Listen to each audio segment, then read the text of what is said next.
Game that had a little bit of everything. Fights, bloody noses, technical fouls, fans yelling at players, insane defense, stupid hot shooting, and the Jazz pull through it. It's a sign of growth or at least experience. Next on Locked on Jazz. Bum bum bum bum bum bum bum bum bum bum bum bum bum.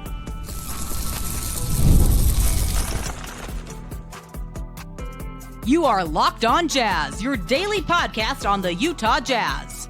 Part of the Locked on Podcast Network. Your team every day.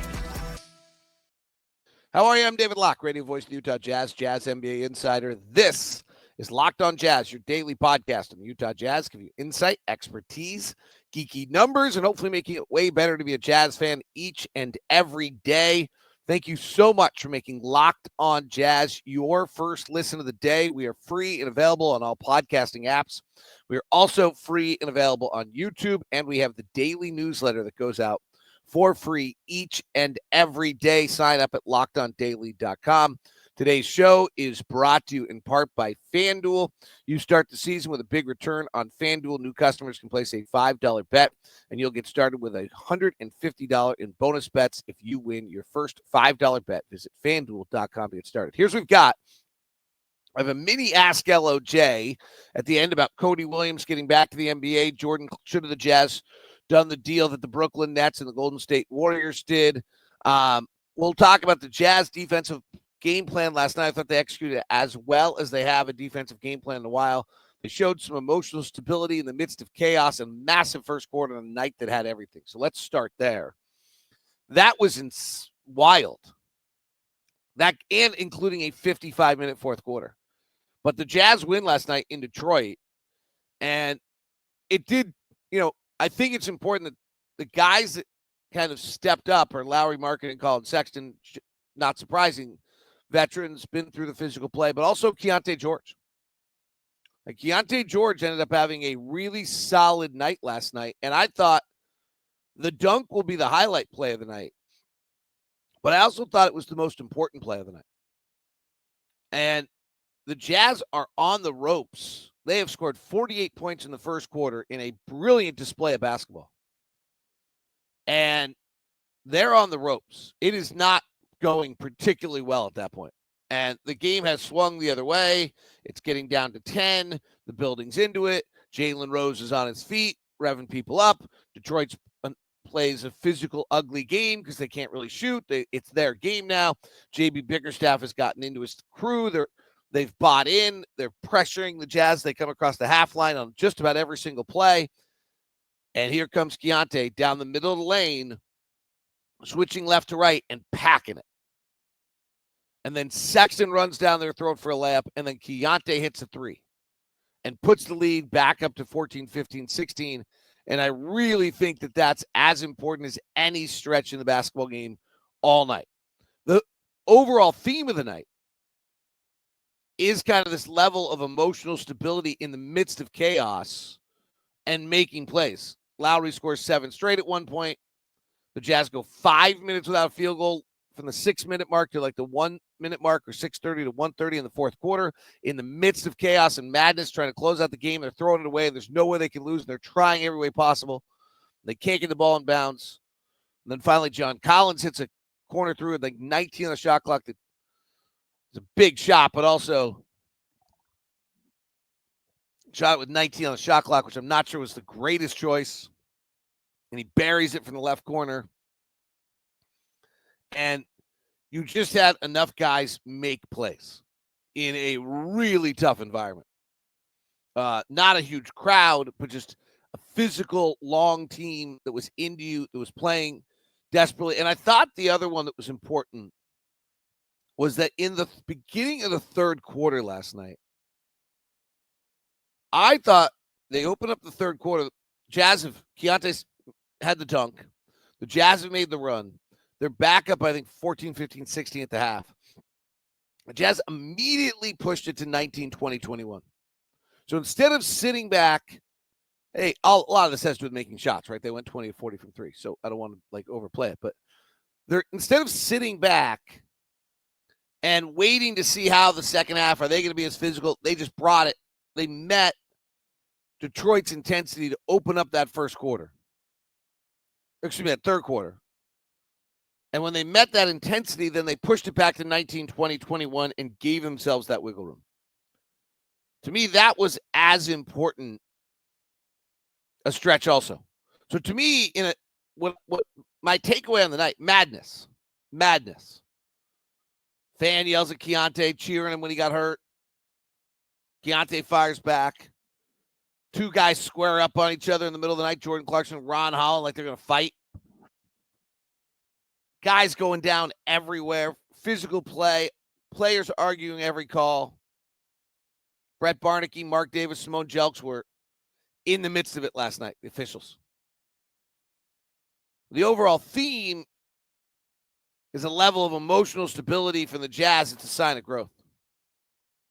And the key moments to me are the Keyonte dunk, I think, is a massive moment. I think it's a massive moment for Keyonte.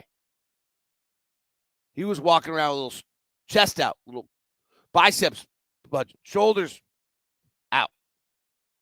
It was pretty impressive. Keyonte, if you haven't seen it, just came down the middle of the lane with a vicious right hand. You've been pressuring me. We've been turning it over. We've been in trouble. Take this. Pow.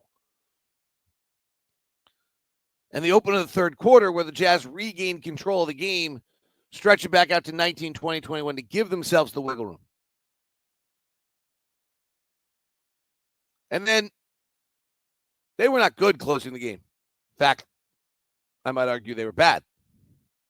But what I would say to that is the Jazz have only played 6 games prior to last night that were in the clutch. And last night wasn't even really in the clutch. They just have had they have the least experience of any team in the league this year in games within 5 minutes of 5 to play. So that when that game gets tight late last night, or they're just trying to make the simple plays because they're up by enough. I mean, the math was so far on their side. It was almost impossible to lose. And then, it was impossible to lose if you used 24 seconds on the shot clock and they couldn't get the ball inbound, couldn't get the ball up the floor, couldn't do things to actually use 24 seconds on the shot clock. And so, but in the end of that, they got through it. So that's a nice night for the Jazz. That was a wild night. Holy smokes. Seemed only appropriate the night ended with Rick Mahorn, the former bad boy, coming by with his Christmas sweater that was a skull with kitty cats, making the skull. Jazz did some things interestingly defensively last night and were truly, truly brilliant in the first quarter. I want to touch on both those things when we continue here on Today on Locked on Jazz. Today's show is brought to you by Murdoch Hyundai, located at 4646 South State Street, also located in Logan and in Linden. The Hyundai lineup of cars, pretty unequaled. When you want to look at what you get, bells and whistles features, when you look at what you get for safety ratings, and when you look at what you get as well in the quality of the car, it's hard to beat Hyundai. You have to decide whether the look works for you. But if you start at the Kona and work your way all the way up to the gorgeous Palisade, absolutely fabulous. My wife was like, can we get that Palisade back? She loved that Palisade that we were driving recently. The Ioniq 5 and the Ioniq 6, all there for you as well. And the Murdochs, over 80 years in Utah, making sure to give you the no regrets experience. So if you're looking for a car, let's see if we can get you into one at Murdoch Hyundai, located at 4646 South State Street, also located in Logan and in Linden. We would love to help you out. So let you get the VIP experience you deserve by being a Locked On every day or by emailing me first so we can set you up in your VIP experience with Murdoch Hyundai, dlock09@gmail.com. Today's show is also brought to you by Prize Picks. Use the code LOCKEDONNBA, get $50 instantly when you play $5. You don't have to win.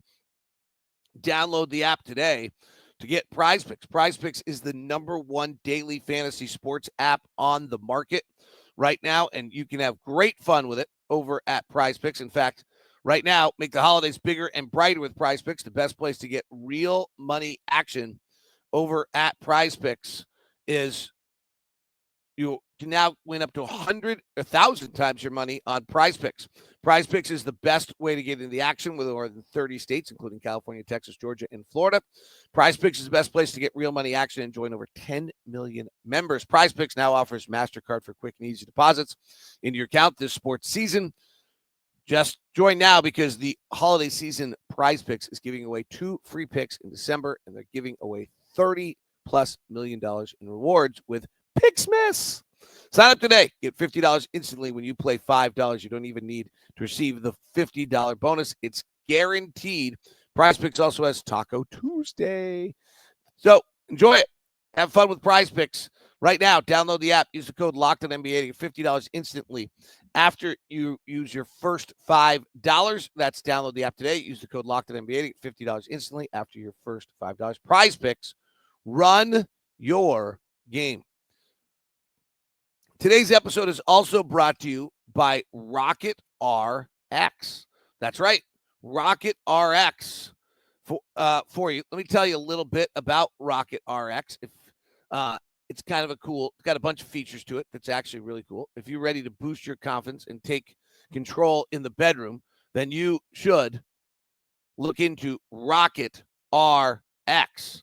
Rocket RX has a solution. Imagine feeling more prepared and performing at your best. Rocket RX makes it simple and stress-free.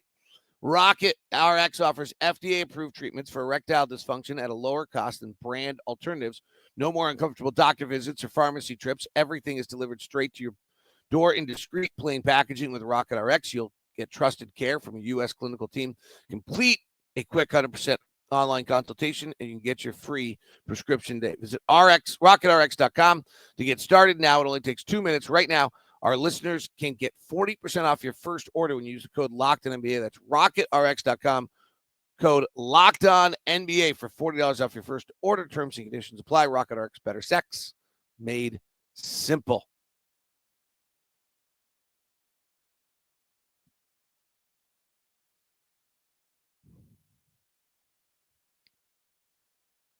Thanks so much for making Locked On Jazz your first listen of the day. I do greatly appreciate it. The everydayers out there, you're the best. All right, the first quarter was really something.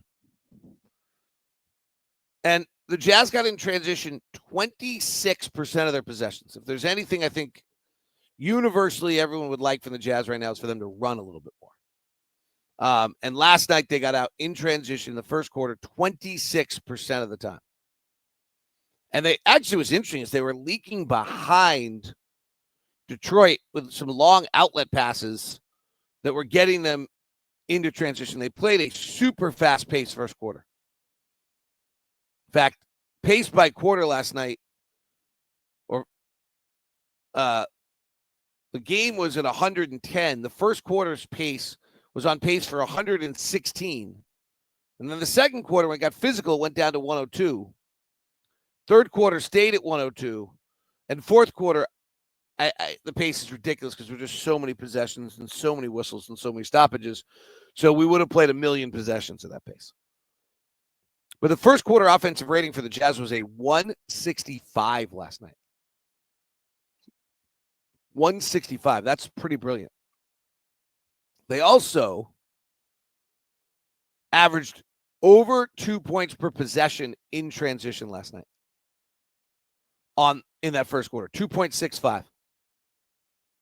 To me, this gets into like, we've been asking this question about what's a good pull-up three, what's not a good pull-up three. And Will Hardy had an interesting point. It was like, we turn it over so much, I'll take any shot we can get.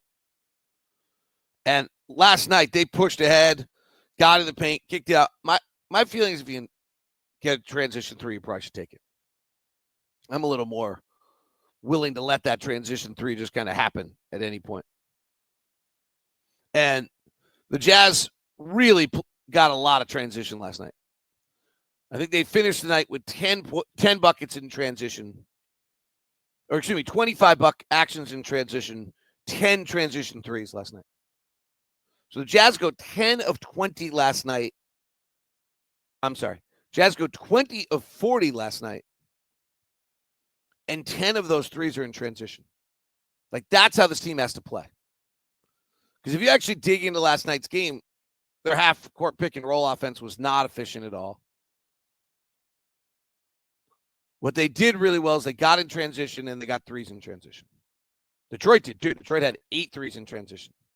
Detroit actually ended up in transition more often than Utah by the end of the night last night, which, is a reoccurring issue for us that we just allow our opponents to be in transition way, way, way too much. 3 things I also thought. I thought there were 2 unsung heroes last night, and one of them probably you'll criticize because he had 10 turnovers, which is Colin Sexton. Obviously, to me, the big story in that was that Keyonte handled the pressure, played that well, stepped up, made the plays, went 2 of 8 in the fourth quarter, but hit 2 monster threes. The 2 unsung heroes to me were Colin Sexton with 10 turnovers. Because when they're pressuring like that, you've got to play some level of just pure isolation beating guys. And we just don't have anybody else on the roster that can play that way. I mean, he's really the only guy on the roster that we can play that can just beat somebody off the bounce. Jordan's not healthy enough to do it right now. Colin's the only guy. So, to me, that's like Colin just had an unbearable burden of handling the pressure and trying to beat guys last night. It led to 10 turnovers. He also went 0 for 5 on lob passes last night. I don't know. This is a great example of Colin. The game plan, which Scott Morrison shared with us pregame, was that their big is up on the screen, and so our big should be able to get behind. So they went through shoot around working on getting behind and getting lobs. So Colin was like, okay, well, we're getting lobs, we're getting behind, we're getting lobs. And then Colin would throw the lob regardless of whether it was totally open or not. I do think sometimes Colin is trying to do the right thing so much so that he ends up making mistakes, which is a weird concept. The other one I thought was Walker Kessler was the unsung hero. One, the Jazz pick and roll defense all night, trapping Cade, we'll get to in a second, was really, really good. But Walker physically handled that level of insanity and chaos, and I don't know that he would have handled that a year ago. I'm not sure he has that in him.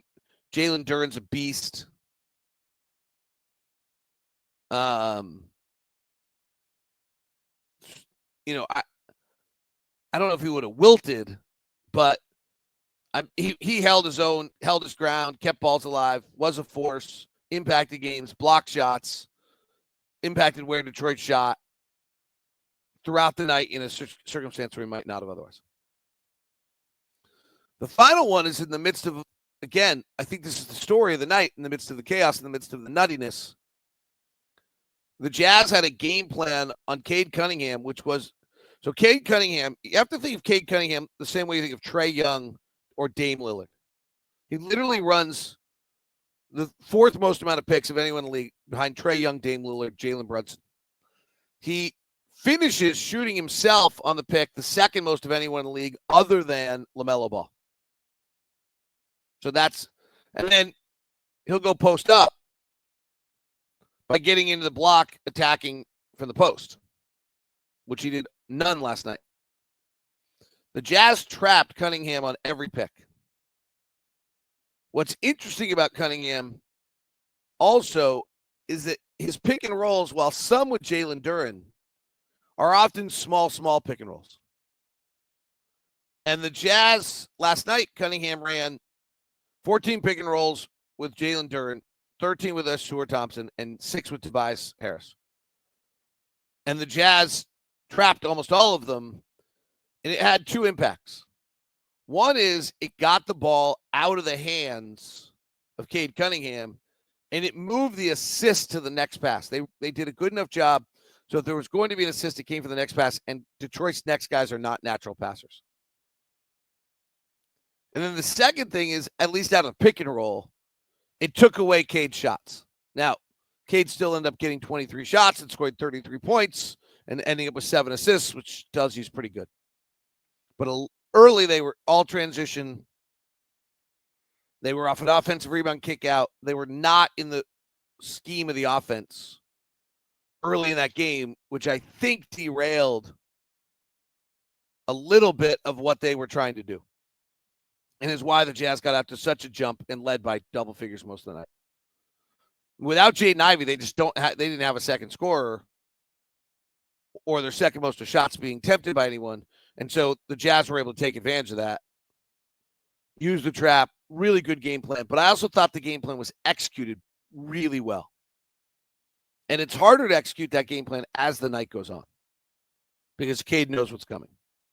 So I thought that was impressive. All right, mini Ask LOJ coming. Why didn't the Jazz do the DeAnthony Melton trade with Golden State for Jordan Clarkson instead? Andy Larson wrote in Triple Team yesterday he doesn't like all three rookies of the G League. What are your thoughts on how the NBA should change with the NBA ratings going down? Do you think Cody Williams plays Utah Jazz minutes soon? And do you think the NBA Cup was a success? Those are the questions that are all coming on the mini Ask LOJ next on Locked On Jazz. Today's edition of Locked On Jazz is brought to you by our friends over at Intercap Lending. Intercap Lending has been with us for over 8 years now. Our own personal loan officer, Steve Carter, has been with us for over 8 years. And it is a wonderful relationship. And I love it when I get to send people that direction because, why? Steve Carter is truly the best customer service person I have ever dealt with. Here's what makes Intercap different. Intercap is shaking things up by making home loans accessible, straightforward, personal. Whether you're buying your first home, refinancing, or exploring options as a veteran, Intercap is there to guide you. Intercap isn't your average mortgage loan.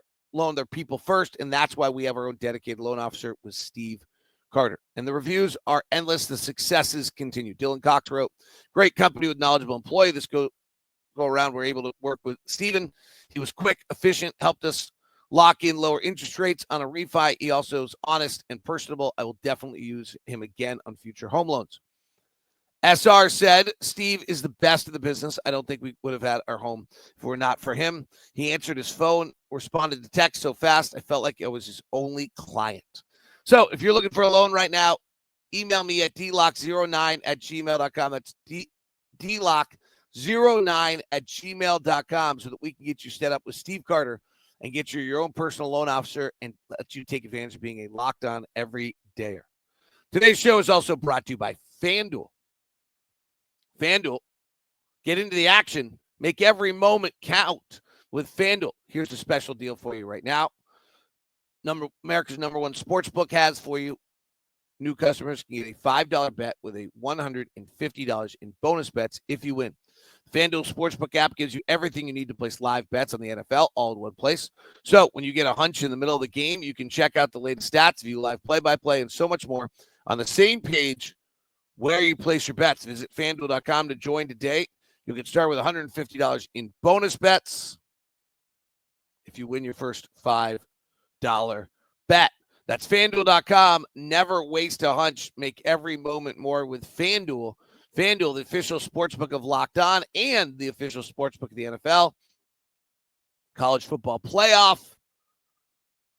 Notre Dame is a 6.5-point favorite. Penn State is a 8.5-point favorite. Texas is a 12.5-point favorite.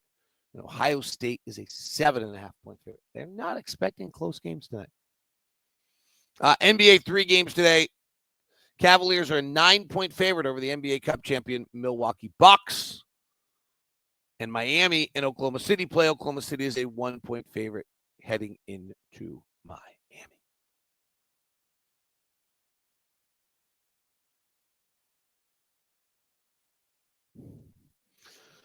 All right, let's get to a mini edition of Ask LOJ. If you're not signed up for the daily newsletter, please do. Katie Heindel's national article is exclusive. Today's exclusive Empty in the Noggin. And Josh Lloyd's fantasy coverage. Why didn't the Jazz do the DeAnthony Melton trade with Golden State for Jordan Clarkson? This is a good question. DeAnthony Melton has a torn ACL. Golden State traded him to Brooklyn for Dennis Schroeder. They gave up, I think, 3 or 4 second-round draft picks. And Jordan Clarkson's contract matches that of Dennis Schroeder and DeAnthony Melton. So I believe the Jazz could have made this same trade. I would honestly say, I don't know this for a fact at this point, that's because the Warriors chose Dennis Schroeder over Jordan Clarkson. Like, you can only trade with someone else if they want to.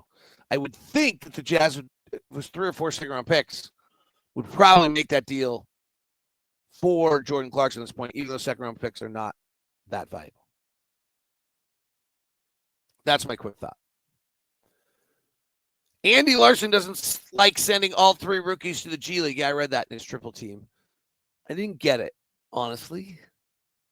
Well, I don't think he likes if we win a game this year, so that's part of it. Because of the tank. I'm not sure. I get why them going to 2 days when the league showcases the NBA. It's a big deal. Everyone's in the same place. Everybody's G League team is kind of at their maximum level right now. They're all going to play 35 minutes a night for 2 nights. So I don't really have an answer to you because I didn't actually think Andy thought it was that bad by the end of it when I read it. I read it also. So yeah, I don't know, like having Isaiah Collier there tonight or Kyle Filipowski, I guess Kyle gets Micah Potter's minutes, which were 11. And I don't know that Isaiah Collier plays. Or maybe Kyle Filipowski gets Drew Eubanks 13 minutes. Maybe. And Isaiah Collier gets Micah Potter's 11. I think it's better for them to go play 30 for 2 nights in a good setting. Do you think Cody Williams will play Utah Jazz minutes soon? I would guess that he'll be on somewhat of the Taylor Hendricks mold of things. That would be my guess. Is that he'll play after All-Star break, back with the Jazz after an extended G League runs, and hopefully look like a really different player. I would guess he follows the Taylor Hendricks model. It was really tough for him in the early going. I don't think I would rush him back after 3 or 4. I think he needs to play 20, 25 G League games.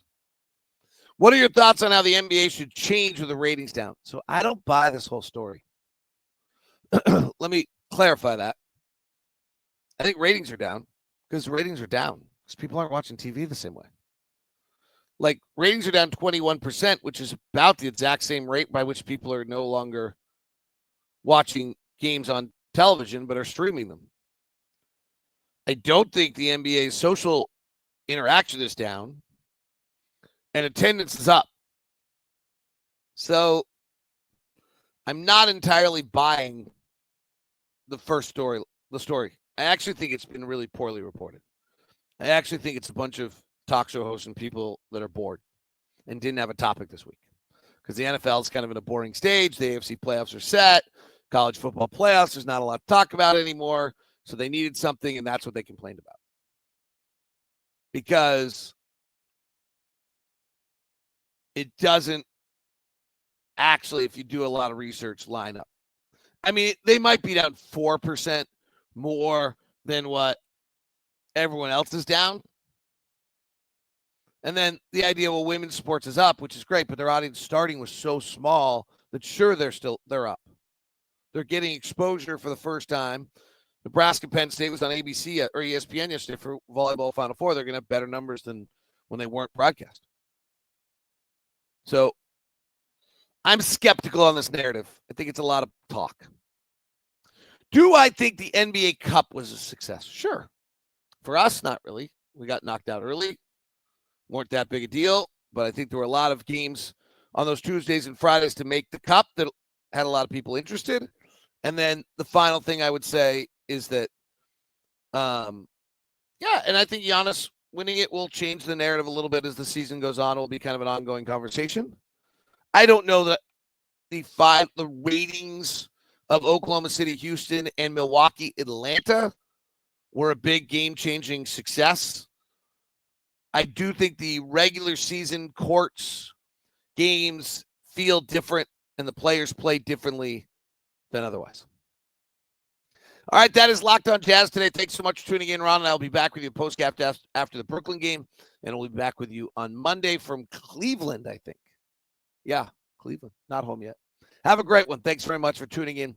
We now send you the first ever 24/7 national NBA channel on YouTube, Locked On NBA. And if you're on audio, grab Locked On NBA Game Night after about every game, every night on Locked On NBA Game Night.